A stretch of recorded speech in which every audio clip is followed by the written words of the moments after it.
कभी सोचा है कि कुछ लोग बस अपनी बातों से किसी का भी दिल कैसे जीत लेते हैं? आज हम डेल कार्नेगी की मशहूर किताब how to win friends and influence people के कुछ ऐसे ही दमदार राज जानने वाले हैं जो किसी की भी पर्सनल और प्रोफेशनल लाइफ को पूरी तरह से बदल सकते हैं। तो चलिए समझते हैं वो पावरफुल तरीके जो बड़े बड़े लीडर्स लोगों को अपनी बात मनवाने और उन्हें मोटिवेट करने के लिए इस्तेमाल करते थे। इसकी शुरुआत हम एक बहुत ही दिलचस्प कहानी से करते हैं, एक स्टील मिल की कहानी जहां फर्श पर खींचे एक चाक के निशान ने कमाल कर दिया। हमारा पहला सीक्रेट इसी कहानी में छिपा है। ये हमें सिखाता है कि कैसे एक छोटी सी चुनौती, बस एक चैलेंज, लोगों से वो काम करवा सकता है जो शायद डांट या धमकियों से भी ना हो। सोचिए, स्टील किंग चार्ल्स श्वाब एक बड़ी मुसीबत में थे। उनकी एक मिल थी जो बिल्कुल अच्छा परफॉर्म नहीं कर रही थी। मैनेजर ने सब कुछ करके देख लिया, प्यार से समझाया, मिन्नतें की, यहाँ तक कि नौकरी से निकालने की धमकी भी दी, पर मजदूर ज्यादा काम करने को तैयार ही नहीं थे। तो दिन खत्म होने पर श्वाब खुद उस मिल में गए। उन्होंने डे शिफ्ट के वर्करों से बस एक सीधा सा सवाल पूछा, आज आपने कितनी हीट बनाई? जवाब मिला 6। अब इसके बाद श्वाब ने जो किया वो बहुत ही अजीब था। उन्होंने चाक का एक टुकड़ा उठाया और जमीन पर एक बड़ा सा 6 लिख दिया। बस इसके अलावा एक शब्द भी नहीं कहा, और वो उस बड़े से 6 को रात की शिफ्ट के लिए फर्श पर छोड़कर वहां से चले गए। फिर जैसे ही रात की शिफ्ट काम पर आई, उनकी नजर उस नंबर पर पड़ी। उन्होंने पूछा ये क्या है, और जब उन्हें पता चला तो बस उन्होंने ठान लिया कि वो दिन की शिफ्ट से बेहतर करके दिखाएंगे। अगली सुबह तक वो 6 वहां से गायब था और उसकी जगह एक नया नंबर लिखा था। जी हाँ, 7। रात वाली शिफ्ट ने सिर्फ चैलेंज को पूरा ही नहीं किया, बल्कि उसे पार भी कर दिया। और जानते हैं क्या हुआ? धीरे धीरे यही कंपटीशन बढ़ता गया और कुछ ही समय में वो मिल कंपनी की सबसे फायदेमंद मिल बन गई। तो इस कहानी का असली मतलब क्या है? श्वाब ने न किसी को डांटा, न कोई ऑर्डर दिया।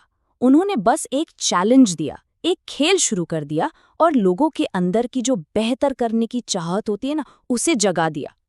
और श्वाब का यही तरीका हमें किताब के एक और बहुत जरूरी हिस्से पर ले आता है, बहस जीतने पर नहीं बल्कि लोगों का दिल जीतने पर ध्यान देना, क्योंकि असली जीत बहस में नहीं बल्कि रिश्ते बनाने में होती है। देखिए, महान अब्राहम लिंकन भी यही मानते थे। वो कहते थे कि बहस में जीतने का कोई मतलब नहीं, क्योंकि भले ही आप बहस जीत जाएं, पर सामने वाले इंसान के मन में एक खटास छोड़ जाते हैं और अंत में आप हार ही जाते हैं। तो फिर सवाल ये है कि लोगों को अपनी बात के लिए राजी कैसे करें? कार्नेगी कहते हैं, सबसे पहला और सबसे जरूरी नियम है बहस से बचो। हमेशा दोस्ताना तरीके से बात शुरू करो और कोशिश करो कि सामने वाला आपकी बातों पर हाँ हाँ कहना शुरू कर दे। इससे माहौल पॉजिटिव हो जाता है। लेकिन कभी कभी तो किसी की गलती बतानी ही पड़ती है ना, तब क्या करें? चलिए, इसका जवाब भी हम एक और महान लीडर इब्राहिम लिंकन से ही सीखते हैं। बात है सिविल वॉर के समय की। देश का भविष्य दांव पर लगा था और लिंकन को अपने एक जनरल जोसेफ हुकर की कुछ गंभीर गलतियों के बारे में बताना था। अब वो चाहते तो सीधे सीधे डांट सकते थे, पर उन्होंने कुछ और ही किया। लिंकन ने जनरल की खूबियों की तारीफ करते हुए एक चिट्ठी लिखी और बीच में बहुत ही प्यार से ये लाइन डाली। उन्होंने जनरल की ताकत की तारीफ पहले की और फिर धीरे से उन बातों पर आए जिनसे वो खुश नहीं थे। ये तरीका सच में कमाल का था। कार्नेगी कहते हैं कि ये बिल्कुल वैसा ही है जैसे कोई डेंटिस्ट दांत निकालने से पहले सुन करने का इंजेक्शन देता है। ड्रिलिंग यानी आलोचना तो फिर भी होती है, पर तारीफ का वो इंजेक्शन दर्द को बहुत कम कर देता है। इससे सामने वाला आपकी बात सुनने और मानने के लिए तैयार हो जाता है। और यहीं से हम किताब के पार्ट 4 पर आते हैं, जो हमें सिखाता है कि एक ऐसा लीडर कैसे बने जो लोगों को बदले पर उन्हें बिना नाराज किए या उनका दिल दुखाए। तो देखिए, एक अच्छा लीडर कभी सीधे हुक्म नहीं देता। वो सवाल पूछता है ताकि लोग खुद जवाब ढूंढे। वो दूसरों की गलती निकालने से पहले अपनी गलतियां बताता है और वो हर छोटे से छोटे सुधार की भी तारीफ करता है।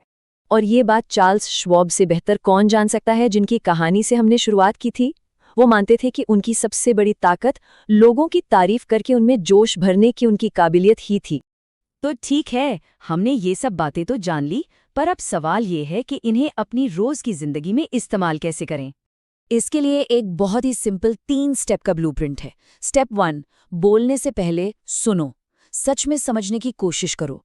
स्टेप 2, गलती बताने से पहले तारीफ करो, कुछ भी अच्छा ढूंढो और उसकी सराहना करो। और स्टेप 3, ऑर्डर मत दो, प्रेरित करो, लोगों को काम का हिस्सा बनाओ। एक बात हमेशा याद रखिएगा, डेल कार्नेगी के ये सिद्धांत कोई चालाकी या ट्रिक नहीं है। ये असल में जिंदगी जीने का एक तरीका है और इसे सीखने में प्रैक्टिस लगती है, समय लगता है। तो अब आपके लिए असली चुनौती शुरू होती है। आज हमने जिन भी तरीकों पर बात की है, उनमें से कोई भी बस एक तरीका चुनिए और उसे आज ही किसी पर आजमाइए। हो सकता है ऑफिस में किसी सहकर्मी की सच्ची तारीफ कर दें या घर पर किसी की बात को बस ध्यान से सुन लें। करके देखिए, आपको फर्क जरूर महसूस होगा।